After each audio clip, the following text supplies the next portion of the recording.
Hello, जय हिंद, नमस्कार दोस्तों। स्वागत है आप सभी का आपके अपने स्टडी प्लेटफॉर्म रैंक का स्टडी कर पर। कैसे हैं आप सभी? उम्मीद करता हूं, आशा करता हूं आप सभी बहुत अच्छे होंगे, स्वस्थ होंगे। दोस्तों, आप सभी इंतजार कर रहे थे कि आपका 2022 का पेपर का एनालिसिस कब आएगा, तो आपका इंतजार समाप्त होता है। आपके पेपर का 2022 का एनालिसिस आ गया है। 24 और 23 का एनालिसिस भी हम आपको बहुत बेहतरीन तरीके से करवा चुके हैं। आपके प्रीवियस ईयर क्वेश्चंस देखने से क्या फायदा होता है? आपको एक फायदा होता है, आपको एक परीक्षा का आधार पता चलता है, पैटर्न पता चलता है, किस बेस पर कैसे क्वेश्चंस बनाए जाते हैं, कैसे कैसे क्वेश्चंस पूछे जाते हैं। ठीक है, और क्वेश्चन को जो एग्जामिनर जो क्वेश्चन बनाते हैं उनका टाइप क्या होता है। ठीक है, अब बच्चे जो है, काफी बच्चे ऐसे होते हैं जिनको आंसर आते हुए भी वो ऑप्शन गलत कर देते हैं। इस प्रकार से क्वेश्चन को पूछा जाता है। ठीक है, तो ऐसी गलती ना हो इसके लिए क्या करना होता है, हमें प्रीवियस ईयर जो पिछले सालों में पेपर हुए हैं उनके एग्जाम्स के क्या करने चाहिए, जो आपके क्वेश्चंस हैं उनको सॉल्व करना चाहिए, उनके तरीके को देखना चाहिए। ठीक है, शुरुआत करते हैं। हम 1 से लेकर के 50 क्वेश्चन तक सॉल्यूशन करेंगे, एक एक पॉइंट टू पॉइंट आपको डिस्कस करते हुए चलेंगे। ठीक है, बात करेंगे हम 2022 के लैंग्वेज टेस्ट हिंदी के पेपर के बारे में। ठीक है, शुरुआत कर रहे हैं। सबसे पहला जो हमारे सामने प्रश्न आता है, और प्रश्न के पहले तो हम लोग एक चीज डिस्कस कर लेंगे, ये पेपर है कब का। ठीक है, तो ये जो पेपर है, ये पेपर आपका आता है कब का?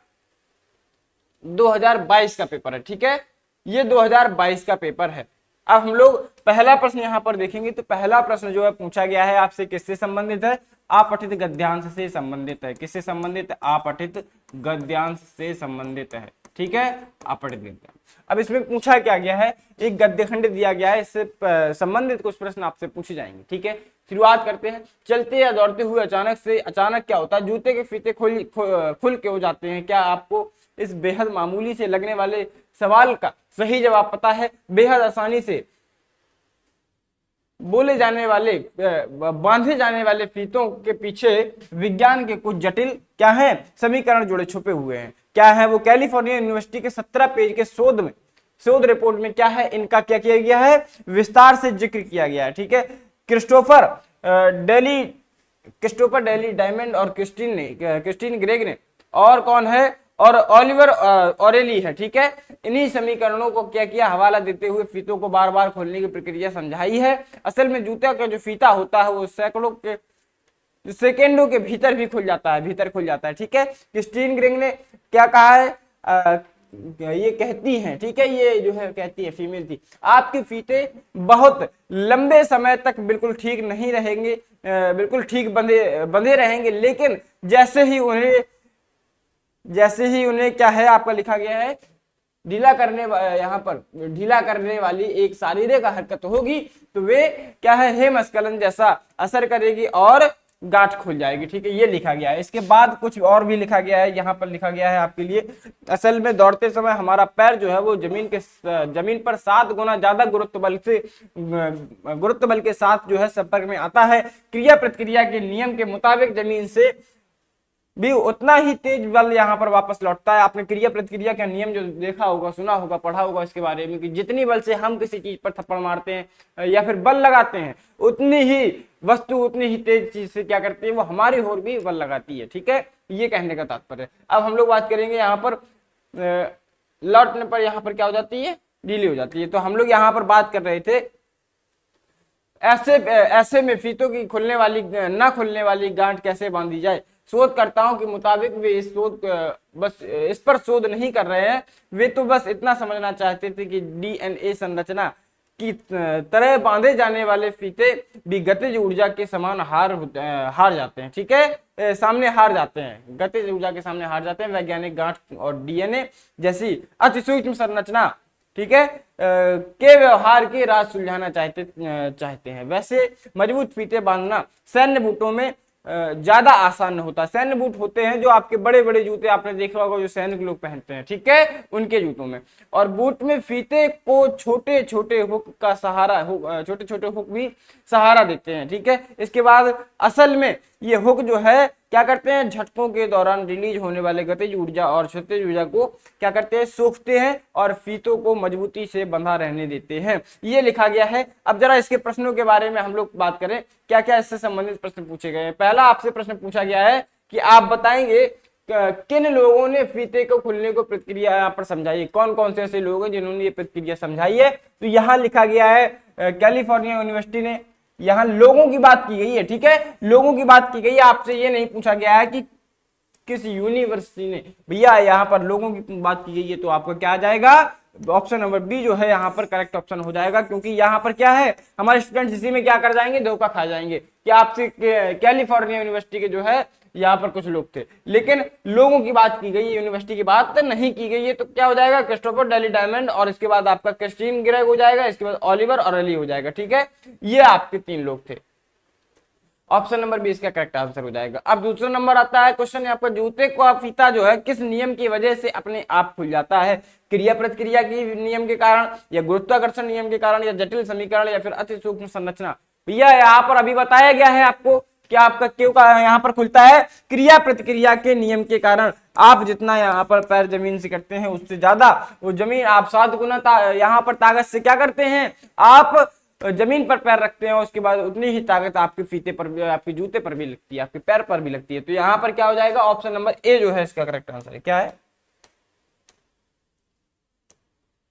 ऑप्शन नंबर ए इसका करेक्ट आंसर है, ठीक है। क्वेश्चन नंबर 3 पर बात करते हैं।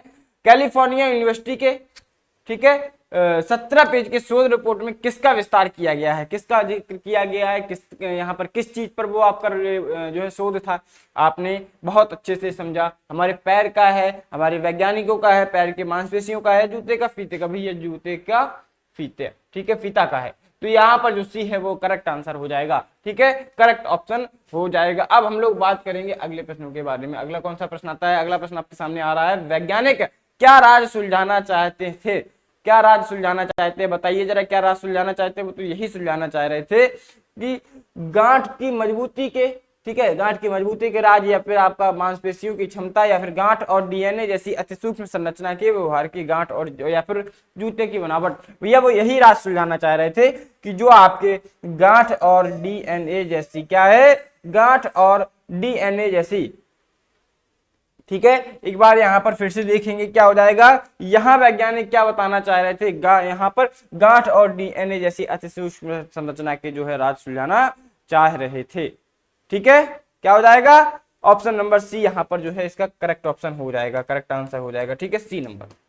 समझ गए होगी बात को, किस प्रकार से यहाँ आंसर करना है आपको, एक एक देख करके। भैया आपसे कुछ अलग से अपना दिमाग नहीं लगाना है, जो चीज इसमें लिखी गई थी उस चीज से संबंधित प्रश्न आपसे पूछे गए हैं। अब हम लोग अगले प्रश्न के बारे में डिस्कस करेंगे। अगला प्रश्न आपके सामने क्या आता है, अगला प्रश्न आता है 5वां प्रश्न। लिखा गया है, जमीन पर पैर पड़ने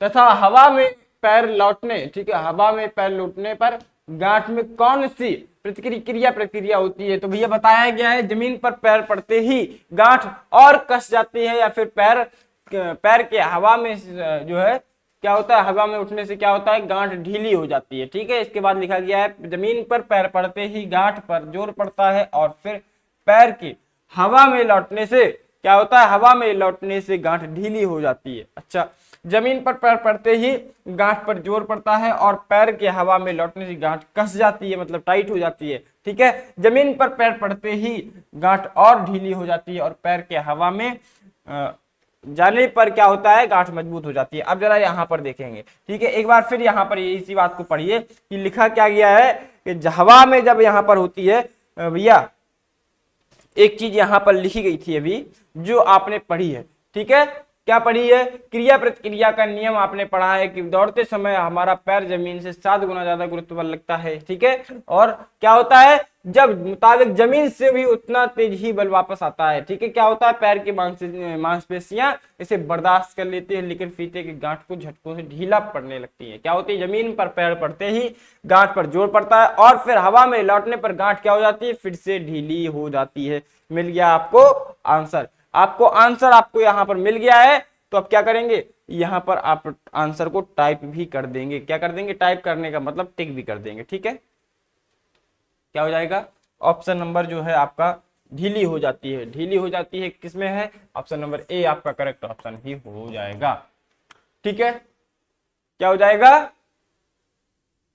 नहीं, ऑप्शन नंबर ए नहीं, ऑप्शन नंबर ए नहीं होगा, आपका ऑप्शन नंबर बी सही होगा, ठीक है। क्योंकि जोर पड़ता है, और जोर पड़ने के बाद क्या हो जाता है, जोर पड़ने के बाद वो है फीता जो है आपका ढीला होने लगता है। ठीक है, इसके बाद हम लोग बात करेंगे 6वें नंबर प्रश्न के। वैज्ञानिक जो है अति सूक्ष्म संरचना के व्यवहार के राज क्यों सुलझाना चाहते, क्योंकि वो बताना चाह रहे थे कि आपके फीते क्यों खुलते हैं। ठीक है, यहाँ पर ताकि वे समझ पाए कि डीएनए की संरचना कैसी है। ये गलत बात है। ठीक है, आपको कहीं बार अपने दिमाग नहीं लगाना है, इसमें जो भी लिखा हुआ है उसी के आधार पर आपको क्या करना है, प्रश्नों का समाधान यहाँ पर सॉल्यूशन करना है। ठीक है, इसके बाद हम बात करेंगे ताकि जूतों के फीते के जल्दी खुलने का राज पता यहाँ पर समझ पाए। ठीक है, अब हमें अगला ऑप्शन देखने की आवश्यकता नहीं है, क्योंकि यही बताया गया था कि जूते के फीते जो है वो जल्दी क्यों खुलते हैं। इसी राज को पता करने के लिए इन 3 लोगों ने क्या किया था, एक शोध किया था, जो कितने पेजों में था, 17 पेजों में लिखा गया था अभी। ठीक है, 17 पेजों में था। अब 6 क्वेश्चन हमारे हो चुके हैं। 6 के बाद हमारा फिर एक गद्य खंड दिया गया है,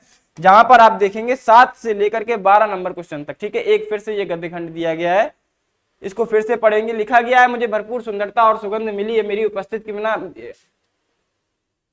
इस आराधना तक अधूरी रह जाती है, तो फिर मेरे साथ कांटे क्यों जड़ दिए गए गुलाब, अच्छा कांटे क्यों जड़ दिए गए गुलाब के बारे में बात की गई है यहाँ पर। ठीक है, गुलाब यह सोचकर क्या होता है, मलिन होने लगा। ठीक है, उसे क्या है, उसने निश्चय किया कि रोज भगवान के शीश पर शोभा यहाँ पर पाता हूँ, क्या करता है, शोभा पाता हूँ भगवान की शीश पर, भगवान को अर्पित किया जाता है। आज उनके चरणों में बैठकर उनसे ही यह बात पूछूंगा, क्या पूछूंगा, क्योंकि हमें कांटे क्यों दिए गए। ठीक है, और लिखा गया है भगवान के दरबार में पहुंचकर क्या है, भगवान के दरबार में पहुंचकर गुलाब दुखी स्वर में बोला, हे सृजनहार, आपने मुझे सब कुछ दिया है, लेकिन इतना देने के बाद आपने क्या सोचकर मुझे कांटों के साथ दिया। ठीक है, कांटों का साथ दिया। और पूछा गया है यहाँ पर, क्या मेरे साथ क्या यह मेरे साथ अन्याय नहीं है। भगवान ने कहा, वत्स तुम्हारा दुख व्यर्थ है, ये कांटे तुम्हारे साथ अन्याय नहीं, तुम्हारे लिए वरदान है। ये कांटे वास्तव में रंग रूप और सुगंध की रक्षा के लिए क्या है, सजग प्रहरी है। अगर जो चीज अच्छी होती है उसे क्या करते हैं, जो है सावधानी से लोग क्या कर लेते हैं, तोड़ लेते हैं। तो यहाँ पर उसको कांटे इसीलिए दिए गए कि उसकी रक्षा कर सके, सामान्य साधारण लोग उसको आसानी से ना तोड़ सके।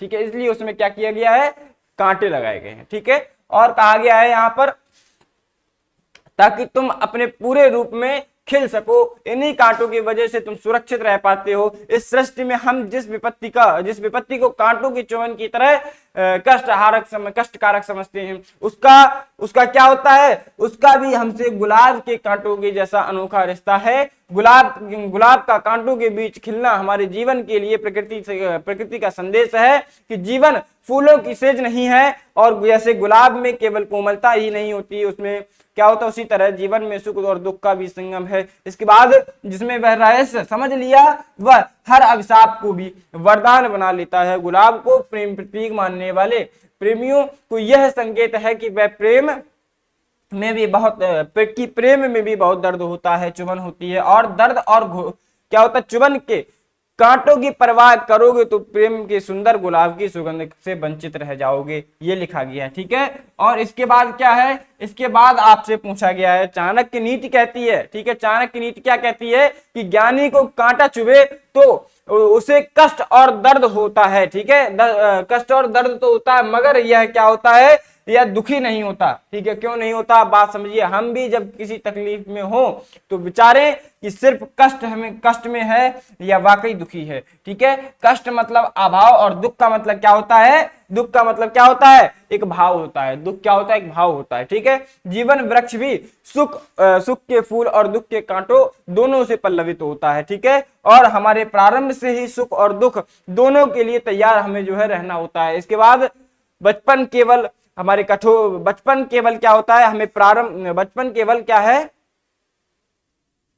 कठोरता पाए। ठीक है, बचपन केवल कठोरता पाए तो निश्चित ही दुखी होगा, लेकिन प्रेम ही मिलता रहे तो उसमें क्या होगा, उसमें रीढ़ विकसित नहीं हो पाएगी। अगर प्रेम में रहेगा कोई व्यक्ति तो क्या होगा, वो बाहर की चीजों को, जो कठिनाइयों को समझ नहीं पाएगा। ठीक है, और ऐसे में जब भी जीवन की वास्तविकता सामने होगी वह धाराशायी हो जाएगा। अभिभावक उसे प्रेम देते रहें, जिससे वह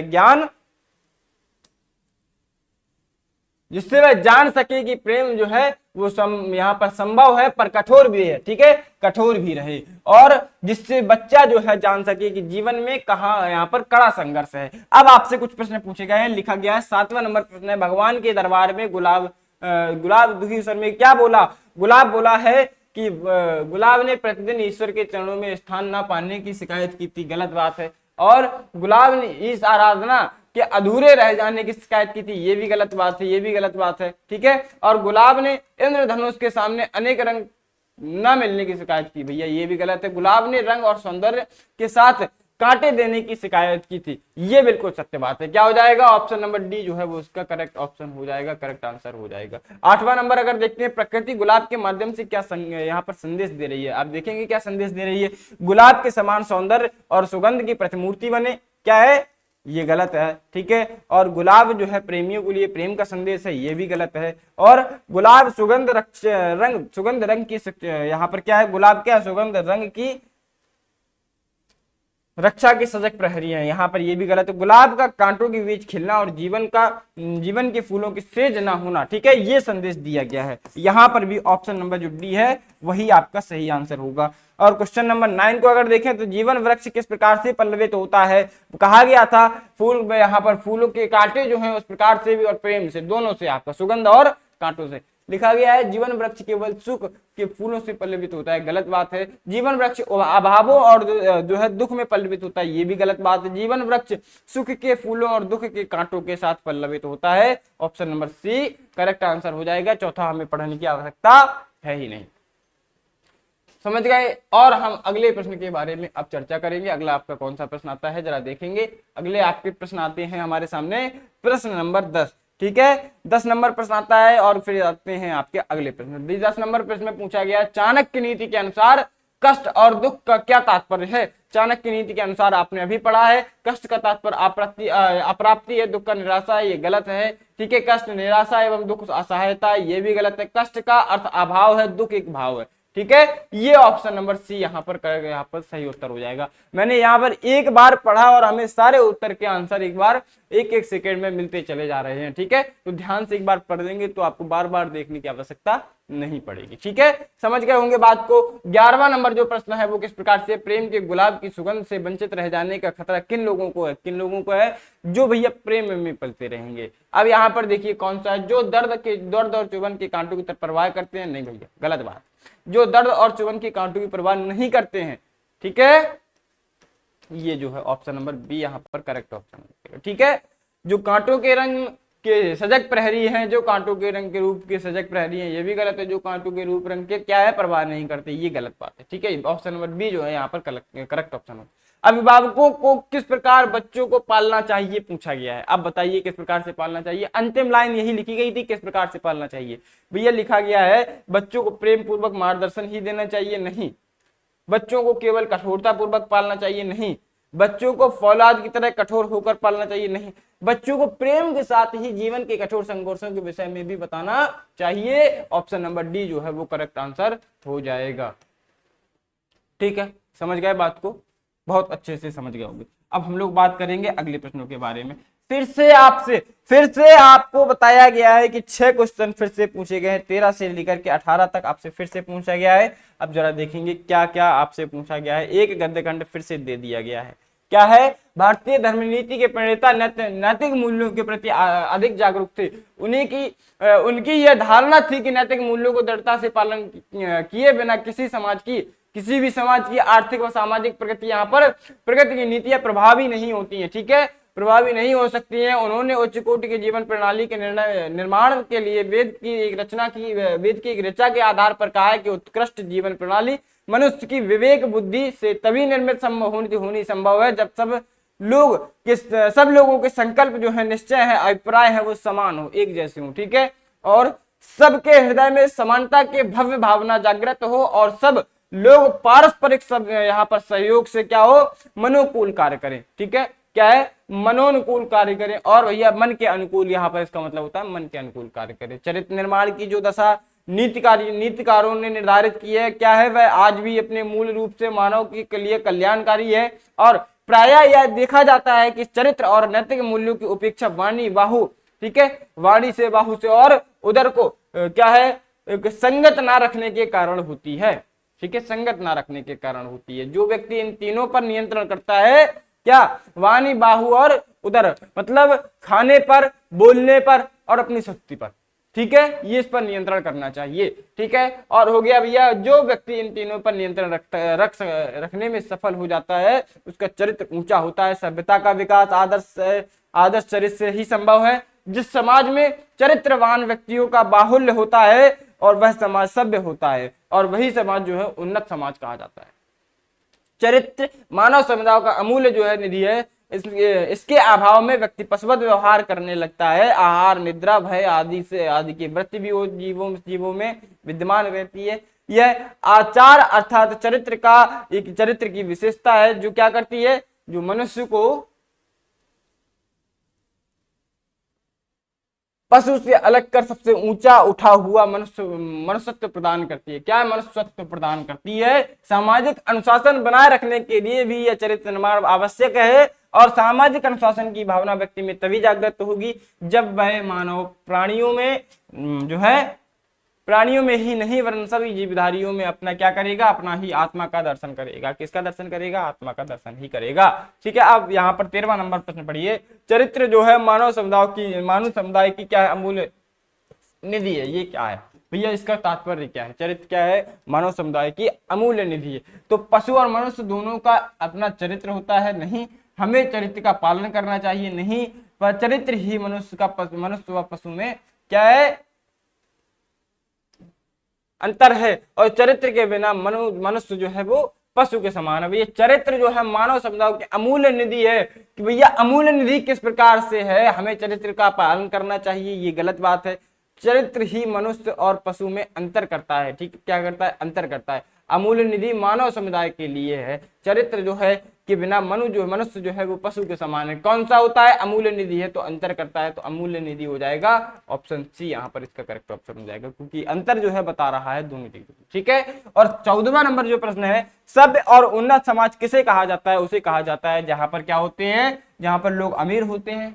नहीं, गलत बात है। ठीक है, सभ्य लोग रहते हैं, ये पढ़े लिखे या चरित्रवान लोगों का बाहुल्य होता है, ना तो ये है और ना ही ये है। ऑप्शन नंबर डी यहाँ पर क्या हो जाएगा? करेक्ट ऑप्शन हो जाएगा। चरित्रवान लोगों को जहां भी बाहुल्य होगा वो समाज सभ्य होगा। ठीक है, आहार, निद्रा और भय की भय आदि की वृत्ति होती है, तो क्या होता है? केवल पशुओं में मिलती है। किसमें मिलती है? केवल पशुओं में मिलती है, और मनुष्य में ही मिलती है, केवल पक्षियों में मिलती है, सभी जीवों में मिलती है। भैया आहार, निद्रा और जो इसकी वृत्ति होती है वो केवल पशुओं में मिलती है। अभी आपने यहाँ पर पढ़ा था। ठीक है, एक बार फिर से देखेंगे। आहार, निद्रा की वृत्ति सभी जीवों में विद्यमान रहती है, लिखा गया है सभी जीवों में विद्यमान रहती है, तो क्या हो जाएगा? सभी जीवों में जब विद्यमान रहती है तो क्या ऑप्शन नंबर हम लोग सही कर सकते हैं? ऑप्शन नंबर हम लोग सही कर सकते हैं। ठीक है, कौन सा? सभी जीवों में यहाँ पर विद्यमान रहती है, सभी जीवों में विद्यमान रहती है। ऑप्शन नंबर बी यहाँ पर इसका करेक्ट ऑप्शन हो जाएगा। ठीक है, अब हम लोग 16वें नंबर प्रश्न के बारे में बात करेंगे। सामाजिक अनुशासन ही भावना, ठीक है, कि भावना मनुष्य में तब जागृत होती है जब वह क्या करता है? जब वह आत्म दर्शन कर लेता है या आध्यात्मिक दर्शन कर लेता है, या फिर बहुत पढ़ लिख जाता है, शक्तिशाली हो जाता है। तो बताइए जरा, कब होता है? जब वह, यहाँ लिखा गया है सामाजिक अनुशासन की भावना। देखिए एक बार फिर से पढ़िए, सामाजिक जो है अनुशासन की भावना यहाँ पर लिखा गया था।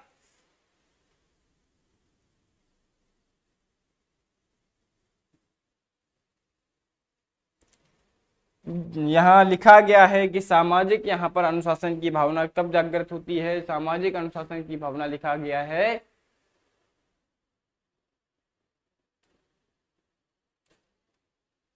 हृदय में हमारे हृदय में जो है, सबके हृदय में क्या हो? समानता का भाव यहाँ पर जागृत हो, और यहाँ इस तरफ बताया गया है। ठीक है, अनुशासन की भावना व्यक्ति में तभी जागृत हो सकती है जब वह मानव प्राणियों ही नहीं वरना सभी में अपना आत्मा का दर्शन करेगा, अपनी आत्मा का दर्शन करेगा। ठीक है, क्या करेगा? अपनी आत्मा का सभी में दर्शन करेगा। ठीक है, यहीं पर यह है उत्तर, इसका सवाल का उत्तर यही है। ठीक है, तो क्या करेगा वह? जब सभी में अपनी आत्मा का दर्शन करेगा, अपना आत्मा का आत्मदर्शन कर लेता है, इसको क्या कहेंगे? आत्मदर्शन कर लेता है। ऑप्शन नंबर ए सही। ठीक, 17वां नंबर देखिए भैया, भारतीय धर्मनीति के प्रणेता किस प्रकार के मूल्यों की बात करते हैं? क्या नैतिक मूल्यों की, क्या आर्थिक मूल्यों की, क्या धार्मिक मूल्यों की, क्या यहाँ पर सांस्कृतिक मूल्य? तो वो नैतिक मूल्यों की बात कर रहे थे। बी नंबर जो है वो करेक्ट हो जाएगा। ठीक है। 18वां प्रश्न क्या है, जब सब लोगों के संकल्प निश्चय अभिप्राय समान होंगे तो क्या होगा, तो ये सभी लोग मिलजुल कर रहेंगे, सभी लोगों के हृदय में प्यार उमड़ जाता है, या सबके हृदय में समानता का भव्य भावना जागृत हो जाती है। तो ये जो है ऑप्शन नंबर डी इसका करेक्ट ऑप्शन हो जाएगा। गिरगिट की तरह रंग बदलना। अब हमारे व्याकरण से संबंधित प्रश्न आना प्रारंभ हुआ है। अब आएगा हमें यहाँ पर मजा लगाने में सवाल, ठीक है, प्रश्नों का हल करने में हमें आनंद आएगा। ठीक है, क्या होता है 19वां नंबर जो प्रश्न है, गिरगिट की तरह रंग बदलना क्या होता है, मुहावरे का अर्थ बताइए जरा। लाल पीना होना, या फिर अलग अलग रंगों का प्रयोग करना, या अवसरवादी होना, या वस्त्र बदलना। क्या हो जाएगा, अवसरवादी होना इसका अर्थ होता है। इसका मतलब क्या होता है कि मौका देखकर कोई कार्य कर देना, ये होता है, कोई गलत कार्य कर देना, मौके का इंतजार करना, अवसर यहाँ पर वादी, ठीक है, अवसरवादी होना इसका करेक्ट ऑप्शन हो जाएगा। 20वां नंबर देखिए, अंधे की लाठी। अंधे की लाठी मुहावरे का क्या अर्थ है, क्या बांस की लाठी है, गलत बात है, बड़ी लाठी है, गलत बात है, रंगीन लाठी है, गलत बात है, एकमात्र सहारा। तो ये अंधे जो है, अंधे व्यक्ति को क्या होता है, सिर्फ एक ही चीज का सहारा होता है, वो सहारा क्या होता है, उसकी लाठी, उसकी छड़ी जो होती है, ठीक है।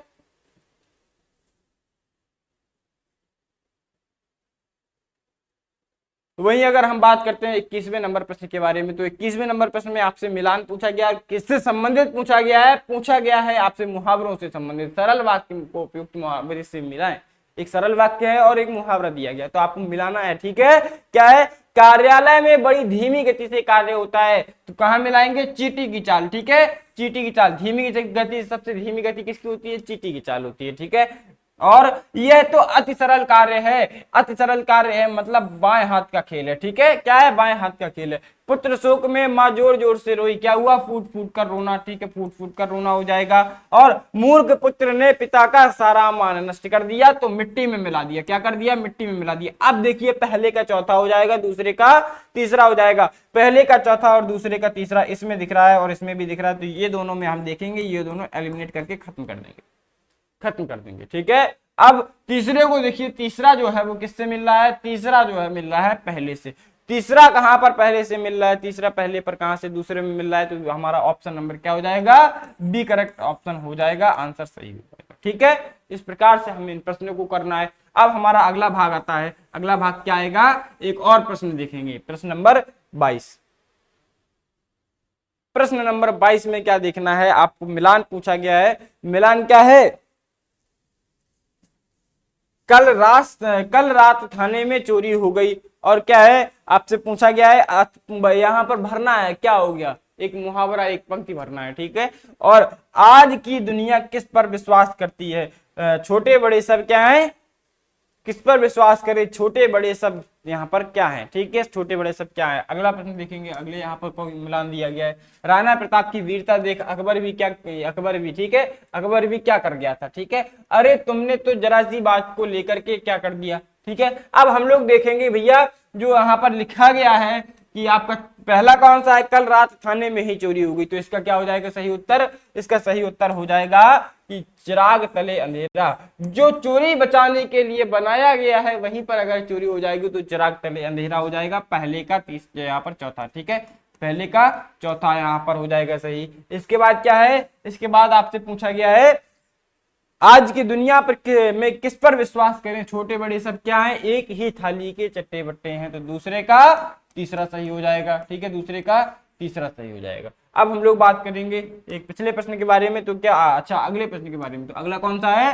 राणा प्रताप की वीरता देख अकबर भी क्या कर गया था। अभी देखिए अकबर भी क्या कर गया था, अकबर ने दांतों तले उंगली दबा ली थी, ठीक है, दांतों तले उंगली दबा ली थी, तो यहाँ पर क्या हो जाएगा, तीसरे का दूसरा सही हो जाएगा, ठीक है।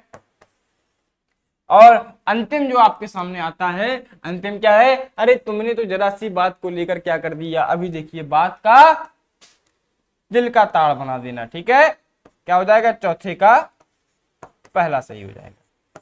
अब मिलाइए जरा, पहले का चौथा सही था, दूसरे का कौन सा सही था, दूसरे का तीसरा सही था। जरा देखिए पहले का चौथा और दूसरे का तीसरे, किसमें पहले का चौथा इसमें दिख रहा है, यही आंसर सही हो जाएगा, हमें अगला देखने की आवश्यकता नहीं है, ठीक है। अब स्थूल शब्द का उचित विलोम, स्थूल का विलोम बताना है। स्थूल का मतलब क्या होता है? चौड़ा, उथला हुआ, फैला हुआ यहाँ पर होता है। क्या होता है? स्थूल का विलोम। तो क्या हो जाएगा? बाहरी हो जाएगा, नहीं हो जाएगा, असली हो जाएगा, नहीं हो जाएगा, सहज हो जाएगा, नहीं हो जाएगा, तो सूक्ष्म हो जाएगा। ठीक है, चौड़ा हुआ, फैला हुआ हुआ तो उसका क्या हो जाएगा? सूक्ष्म हो जाएगा। Option number C correct option हो जाएगा, आंसर हो जाएगा। और 24वां पूछा गया है कि रिक्त स्थान की पूर्ति करो। रिक्त स्थान की पूर्ति किस प्रकार से प्रश्न बनते हैं, जरा देखिए, गौर करिए इस चीज पे। इसी के लिए जो सेशन आप तक पहुंचाया जाता है। ठीक है, अब देखिए किस प्रकार से प्रश्न बनते हैं। आपसे पूछा गया बसंत ऋतु में जड़, और फिर आपसे एक यहाँ पर रिक्त स्थान दिया गया है और सभी प्रसन्न हो जाते हैं। कौन जड़ और कौन प्रसन्न हो जाता है? तो यहाँ पर आपको एक विलोम शब्द भरना है। कौन हो जाता है? जड़ होते हैं और जो चेतन होते हैं। ठीक है, जड़ और चेतन। ठीक है, जिसको कहा जाता है जड़ और चेतन। ठीक है, ये दोनों हो जाते हैं। ठीक है, सभी प्रसन्न हो जाते हैं। तो ऑप्शन नंबर डी जो है वो करेक्ट आंसर हो जाएगा। ये सारे ऑप्शन गलत हो जाएंगे। ठीक है, और फिर आपसे पूछा गया है अगला प्रश्न। अगला प्रश्न क्या है जरा देखेंगे, एक बार गौर करेंगे।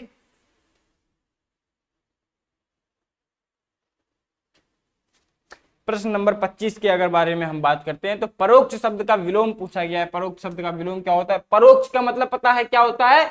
परोक्ष का मतलब होता है सामने। ठीक है, सामने। तो क्या होगा? परोक्ष का विलोम पूछा गया है। परोक्ष का मतलब होता है दूर, सॉरी, परोक्ष का अर्थ होता है दूर।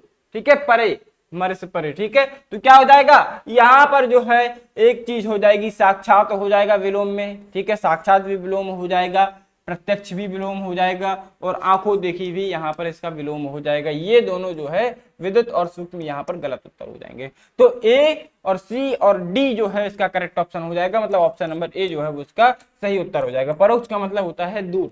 ठीक है, हमारी आंखों से दूर होता है। ठीक है, और यहाँ पर अब 26वें प्रश्न का हल करेंगे। सूची 1 का सूची 2 से मिलान करना है। रक्षक का क्या होता है? भक्षक हो जाएगा। ठीक है, भक्षक हो जाएगा। बेचैन का क्या होता है? बेचैन का होता है शांत। ठीक है, और कठोर का क्या होता है? मृदुल होता है। ठीक है, इसके बाद विस्तृत का क्या होता है? सीमित होता है। पहले का तीसरा और दूसरे का चौथा जरा देखिए किसमें है? पहले का तीसरा और दूसरे का चौथा ऑप्शन नंबर बी में है। Option number B correct option हो जाएगा।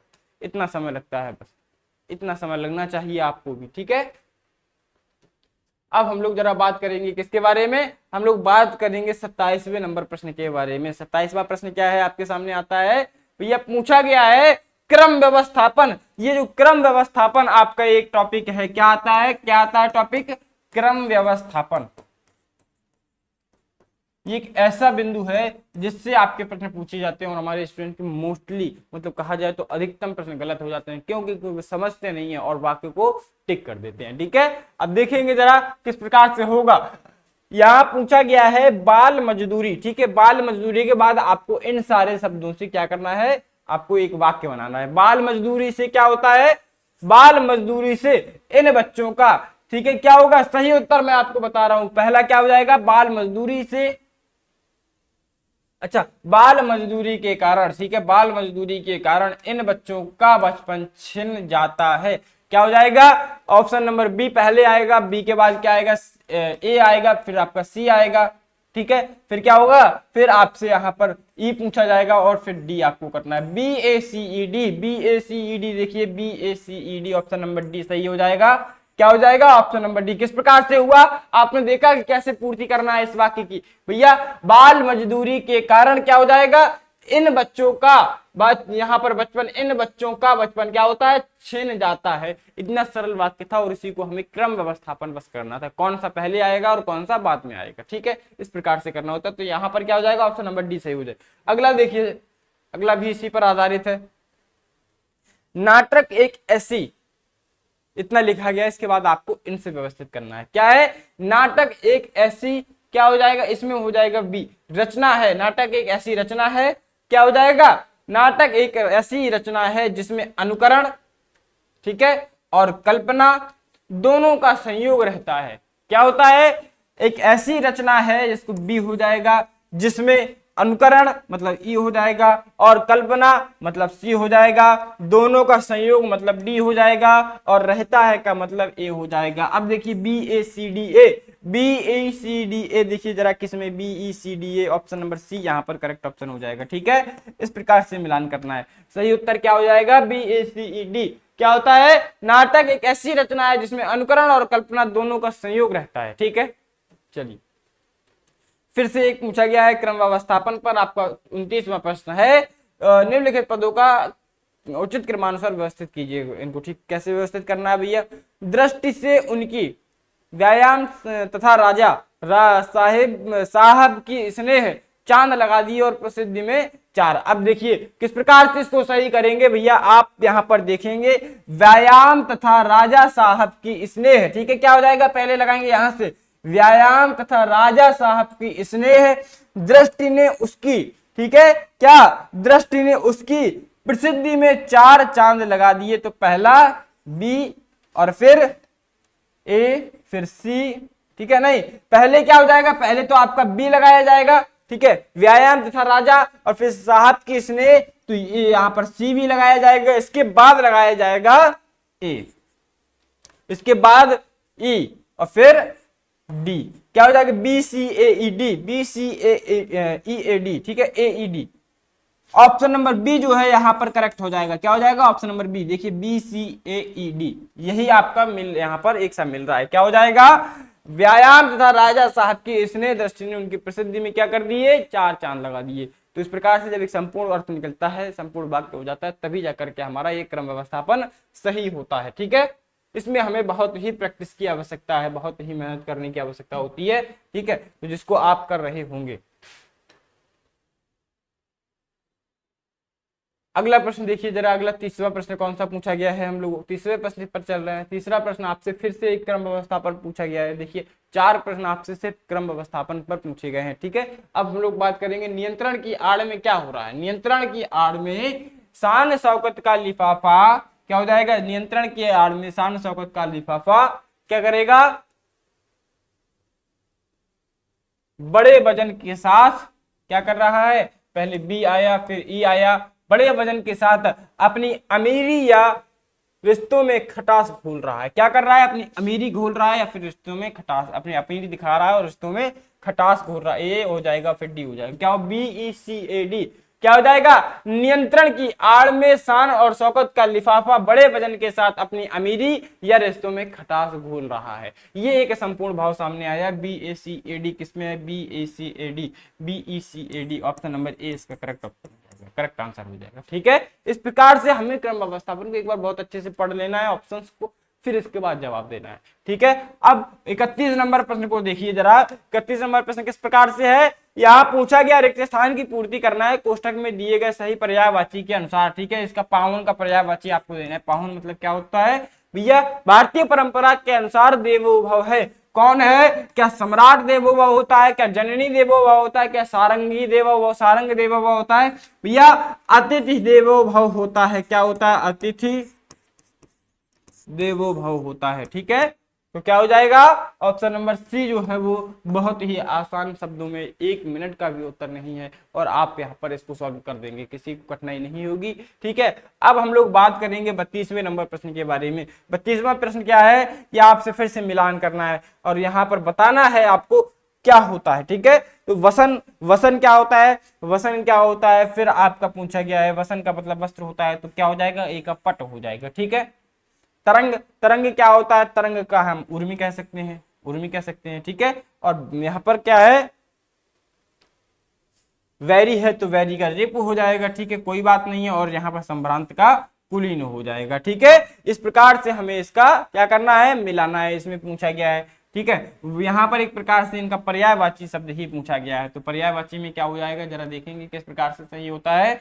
यहाँ पर देखिए जरा, इसको ऊपर करेंगे और ऑप्शंस पे जरा हम लोग गौर करेंगे। तो क्या हो रहा था, हमारा वसन का पट हो रहा था, यहाँ पर उर्मी हो रहा था, यहाँ पर पहला हो रहा था और यहाँ पर कुलीन हो रहा था। ठीक है, क्या हो जाएगा, यहाँ पर पहले का तीसरा और दूसरे का चौथा जरा देखेंगे, पहले का तीसरा और दूसरे का चौथा तो ए में है, ए के अलावा किसी में है नहीं है, तो ए ऑप्शन हमारा अपने आप से ही। ठीक है, समझे बात को, किस प्रकार से आपको करना है, समझना है कि पूछा क्या गया है। यहाँ पर पर्यायवाची ही पूछे गए थे। ठीक है, पर्यायवाची पूछे गए थे, तो आप तो कर ही सकते हैं। और 33वां प्रश्न है, कौशल शब्द के पर्यायवाची होंगे। तो कौशल क्या होता है, स्किल होती है। कौशल क्या होता है, एक निपुणता होती है। कौशल क्या होता है, एक दक्षता होती है। समानता होती है, नहीं होती है। ठीक है, और वनिता होती है, नहीं होती है। ठीक है, पटुता जरूर होती है, पटता होती है, ठीक है। तो क्या हो जाएगा, ए हो जाएगा, बी हो जाएगा और डी हो जाएगा। ए और बी और डी किसमें है, ए और बी और डी ऑप्शन नंबर डी में है, तो ऑप्शन नंबर डी यहाँ पर क्या हो जाएगा, सही उत्तर हो जाएगा। समझे बात को, इस प्रकार से आपको यहाँ पर प्रश्नों के जवाब देने हैं, ठीक है। अब 34वां नंबर प्रश्न देखिए। 34वां नंबर क्या है, आपसे पूछा गया है वृत्ति शब्द के पर्यायवाची शब्द हैं। वृत्ति शब्द का कौन सा शब्द ऐसा है जो पर्यायवाची हो जाएगा, लिखा गया है समर है, स्वभाव है, ढंग है, तरीका है और समूह है। वृत्ति का मतलब होता है समूह, यहाँ पर समूह नहीं होता है, न समर होता है भैया, न समूह होता है और न समर होता है, बाकी स्वभाव भी होता है। वृत्ति का मतलब तरीका भी होता है, व्यक्ति का मतलब ढंग भी होता है। वृत्ति मतलब क्या होता है, किसी चीज का तरीका, काम करने का ढंग, ठीक है। किसकी कैसी वृत्ति होती है, वृत्ति का मतलब होता है उदाहरण कैसी होती है, ठीक है। तो वृत्ति मतलब तरीका कैसा होता है, ठीक है। तो कौन सा हो जाएगा, बी, सी और डी किसमें है, बी, सी और डी, ऑप्शन नंबर बी यहाँ पर जो है इसका करेक्ट आंसर हो जाएगा।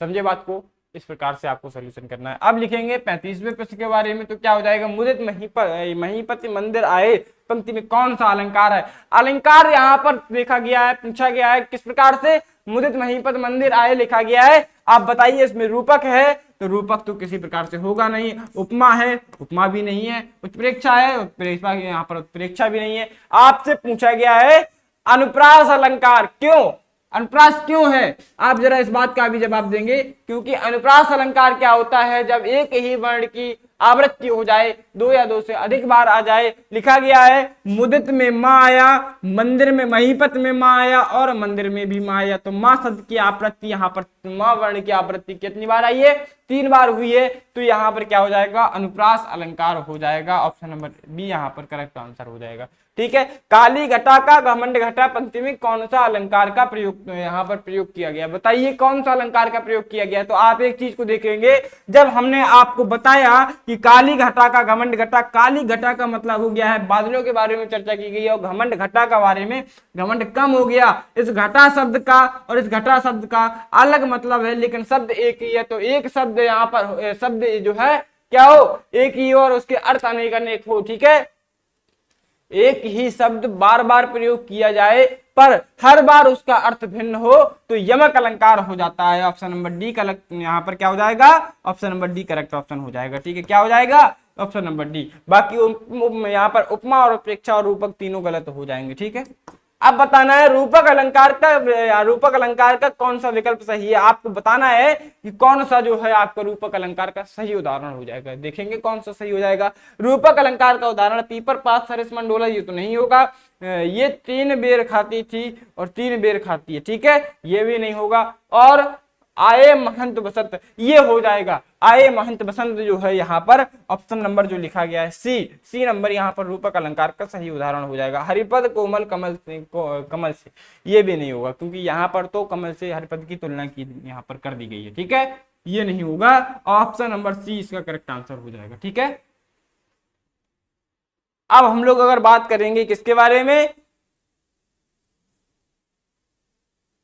38वें नंबर प्रश्न के बारे में। तो 38वें नंबर जरा प्रश्न देखेंगे कि आपसे फिर से मिलान ही पूछा गया है। तो देखिए मिलान पूछा गया है तो हम लोग देखेंगे, आप यहाँ पर एक बात को देखिए, कोटि कुलिस सम वचन तुम्हारा। भैया जब यहाँ पर तुलना किसी प्रकार से की जाए, जरा देखिएगा, ठीक है। तो तुलना की जाए तो किस प्रकार से आपके उत्तर होंगे, ठीक है। सबसे पहले तो आपको अगर यमक पता है तो यमक का क्या होता है, एक ही शब्द बार बार आए उसका अर्थ भी अलग अलग हो, ठीक है। तो यमक अलंकार का कौन सा उदाहरण होता है, जरा देखिए। यमक अलंकार का होगा कनक कनकते सौगुनी, सामने ही आपको उदाहरण दिख रहा है, ठीक है। और मनहु नीलमणि शैल पर आतप पर प्रभात, उपमा अलंकार होगा कि रूपक अलंकार होगा, जरा बताइए। मनहु नील पर, भैया आपका उपमा में क्या होता है और उत्प्रेक्षा में क्या होता है। मैया मैं तो चंद्र खिलौना ले हूं, चंद्रमा के समान खिलौना, ठीक है, चंद्रमा के समान खिलौना। आप हमें बताइए, आपको पता होगा मनु मनहु और सु, यहाँ पर कुछ चिन्ह होते हैं, किसके होते हैं, उत्प्रेक्षा अलंकार के कुछ चिन्ह होते हैं। कैसे चिन्ह होते हैं, आप यहाँ पर देखिए कि आपके चिन्ह होते हैं कैसे, जहां पर क्या होता है, अच्छा उपमा जहां पर, अच्छा यहाँ पर क्या होता है, उपमा जहां मनहु, यहाँ पर क्या हो जाएगा, मनहु नीलमर शैल पर। उपमा अलंकार के कुछ चिन्ह होते हैं मनहु हो गया, सो हो गया, सो जन जानव हो गया, मनु मनु मानव, सो जन जानव यहाँ पर होता है। तो यहाँ पर जो हो जाएगा उपमा अलंकार के यहाँ पर चिन्ह होते हैं, तो मनहु यहाँ पर प्रयोग किया गया है, तो उपमा अलंकार का आपका उदाहरण हो जाएगा। ठीक है, और मैया मैं तो चंद खिलौना ले हूं, ये क्या हो जाएगा, ये आपका उत्प्रेक्षा अलंकार हो जाएगा और रूपक अलंकार हो जाएगा, क्योंकि तुलना की गई है। तो क्या हो जाएगा, यहां पर हो जाएगा ऑप्शन नंबर ए का दूसरा सही हो जाएगा और दूसरे का पहला सही हो जाएगा। जरा ऑप्शन यहां पर मिलाएंगे, ए का दूसरा और दूसरे का पहला, ए का दूसरा और दूसरे का पहला किसी में मिल रहा है या नहीं। ठीक है,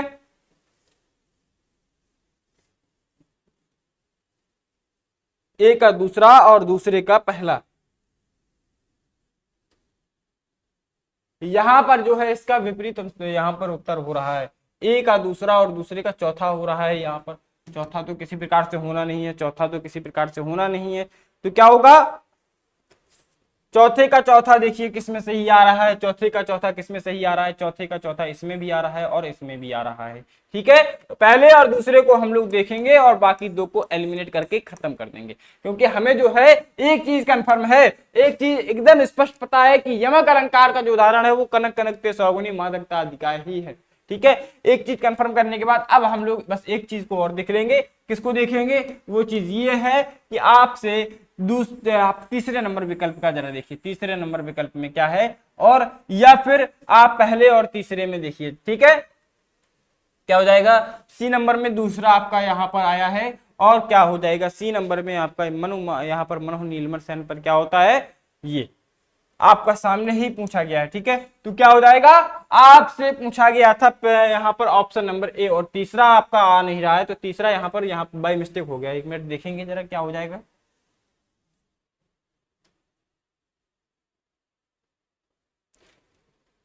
ठीक है, यहां पर थोड़ी सी यहाँ पर गलती ये हुई है कि जो मनहु हो गया है वो किसमें होगा, वो उत्प्रेक्षा पे जाएगा, उत्प्रेक्षा अलंकार के यहाँ पर चिन्ह होते हैं। ठीक है, उपमा तो नहीं की, उपमा तो यहाँ पर ये हो जाएगा, उपमा तो यहाँ पर ये हो जाएगा। ठीक है, अब समझ गए यहाँ पर बात को, तो यहाँ पर ये हो जाएगा और ये जो है वो सामने आएगा। ठीक है, अब लिखेंगे यहाँ पर जो है आपका ऑप्शन नंबर बी जो है वो करेक्ट ऑप्शन हो जाएगा। ठीक है, ऑप्शन नंबर बी जो है यहाँ पर करेक्ट ऑप्शन हो जाएगा। क्या हो जाएगा, ऑप्शन नंबर बी यहां पर सही उत्तर होगा। ठीक है, क्यों हो जाएगा, आप एक बार फिर से देखिए इस चीज को, क्योंकि ये सवाल जो फंसा है हम लोगों के लिए काफी ज्यादा महत्वपूर्ण है। ठीक है, क्या है, ऑप्शन नंबर बी यहां पर इसका सही उत्तर हो जाएगा। पहले का क्या हो जाएगा, तीसरा सही हो जाएगा। ठीक, उपमा की गई है, ये तो आप समझ गए, कोटि कुलिस समवचन तुम्हारा। ठीक है, और क्या होगा, फिर आपका दूसरे का मैया मैं तो चंद्र खिलौना ले हूं, तो भैया किसके, चंद्रमा के समान खिलौना, चंद्रमा जैसा खिलौना। तो क्या हो जाएगा, या फिर चंद्रमा के समान नहीं किया गया, चंद्रमा को ही खिलौना बता दिया गया, तो रूपक अलंकार हो जाएगा। ठीक है, सा लगा दिया जाता तो आपका दूसरा हो जाता। ठीक है, मनहु नीलमणि सेन पर ये तो उत्प्रेक्षा अलंकार के कुछ चिन्ह आ गए, और कनक कनकते सौगुनी आपको यमक अलंकार है, पता ही है। तो ऑप्शन नंबर बी यहाँ पर क्या हो जाएगा, करेक्ट ऑप्शन हो जाएगा। 39वां प्रश्न क्या है, निम्नलिखित वाक्यांश में उपयुक्त यहाँ पर जिस शब्द का यहाँ पर क्या करना है, विकल्प चुनना है। क्या, जिसका कोई शत्रु ना जन्मा हो उसको क्या कहेंगे, जिसका कोई शत्रु ना जन्मा हो उसको क्या कहेंगे, आप बताइए जरा। तो यहाँ पर उसको कहेंगे शत्रुहीन, या फिर आपका सर्वप्रिय या उदासीन। तो ये चारों यहाँ पर तीनों ऑप्शन गलत है। अजात शत्रु होता है, जिसका कोई शत्रु नहीं होता उसको अजात शत्रु कहा जाता है। ठीक है, क्या कहते हैं, अजात शत्रु कहते हैं जिसका कोई शत्रु नहीं होता है। 40वां प्रश्न देखिए, 40वां प्रश्न क्या है, जो अच्छे कुल में उत्पन्न हुआ हो उसको क्या कहेंगे, क्षत्रिय कहेंगे नहीं, राजसी कहेंगे नहीं, उच्च वर्ग कहेंगे नहीं, कुलीन कहेंगे। क्या कहेंगे, ऑप्शन नंबर बी जो है उसका करेक्ट ऑप्शन हो जाएगा। कुलीन कहते हैं जो उच्च वर्ग में, अच्छे वर्ग में, अच्छे कुल में जन्म लेता है। ठीक है, अब लिखा गया है 41वां नंबर प्रश्न, जरा देखेंगे। ठीक है, 41वां नंबर प्रश्न जरा एक बार देखेंगे, गौर करेंगे क्या पूछा गया है। एक बार देखिए, 41वें नंबर में पूछा गया है आपसे वाक्यांश के लिए एक शब्द पूछा गया है। ठीक है, अब जरा मिलाइएगा। ठीक है, जो किए गए उपकार को नहीं मानता क्या कहेंगे, जानने की इच्छा रखने वाला। ठीक है, इंद्रियों पर जीतने वाला, और जो बहुत बोलता है। तो बहुत बोलता है कि मैंने आपको बताया भी था जी कि ये आपसे पूछा गया है 2024 की परीक्षा में।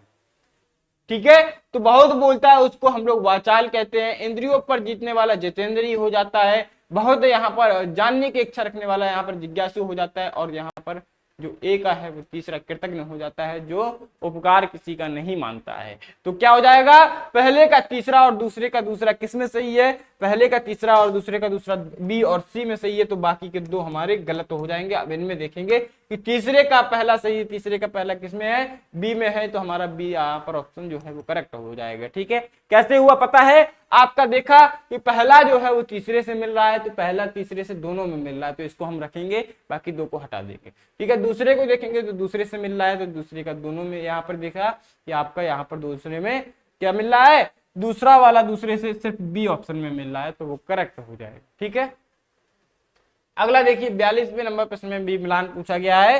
ठीक है, कि भैया जो कहा गया है जो लोक में संभव ना हो, जिस पर कोई अंकुश ना हो, वह कार्य जो विधि के विरुद्ध हो। जो कहा गया है वो कथित हो जाता है, जो कहा गया है वो क्या हो जाता है, कथित होता है, बोला हुआ होता है। ठीक है, और जो लोक में संभव ना हो वो अलौकिक हो जाता है, जिस पर कोई अंकुश ना हो वो निरंकुश हो जाता है, और क्या होता है, जो कार्य विरुद्ध हो विधि के तो अवैध हो जाता है। ठीक है, अवैध हो जाता है। इसमें कौन सा हो जाएगा, पहले का चौथा और दूसरे का पहला, पहले का चौथा और दूसरे का पहला सिर्फ इसमें है, ऑप्शन नंबर सी अपने आप ही करेक्ट हो जाएगा। हो जाएगा ना, समझ गए बात कैसे होगा, एक एक को देखेंगे कौन सा किसमें मिल रहा है।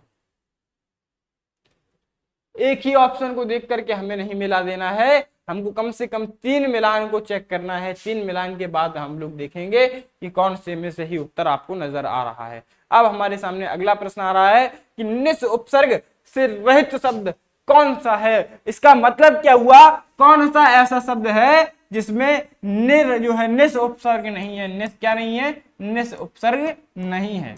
रहित का मतलब होता है विहीन, नहीं है।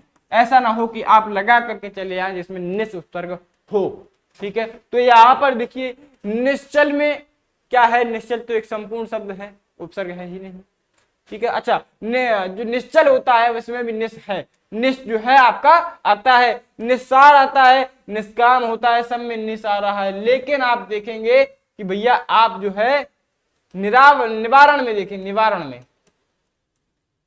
में देखिए, निवारण में उपसर्ग क्या होता है, उपसर्ग लगता है शब्द में पीछे की ओर, पीछे की ओर अंत में लगता है, तो निवारण है आपका क्या है, नहीं उपसर्ग जो है उप मतलब होता है अग्रभाग में लगना, उप का मतलब होता है, उप का मतलब क्या होता है, अग्रभाग में। ठीक है, अग्रभाग में लगता है, अग्रभाग में। ठीक है,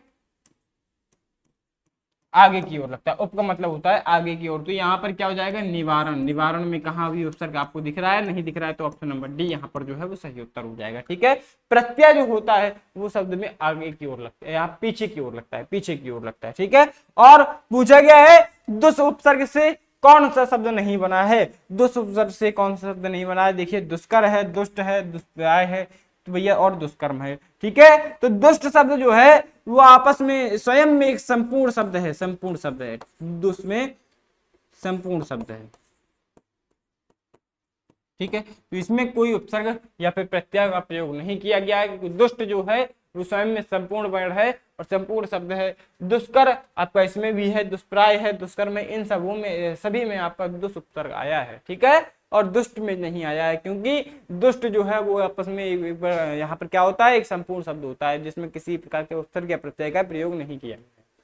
ठीक है, ऑप्शन नंबर सी यहाँ पर 44वें नंबर प्रश्न का सही उत्तर हो जाएगा। ठीक है, अब हम लोग बात करेंगे किसके बारे में, 45वें नंबर प्रश्न के बारे में। 45वां प्रश्न क्या पूछा गया है जरा देखिए। 45 में पूछा गया चिर उपसर्ग से बने शब्द कौन कौन से हैं। देखिए चिर उपसर्ग से कौन कौन से शब्द बने हैं, चिराग है कि चिरका, चिरायु है या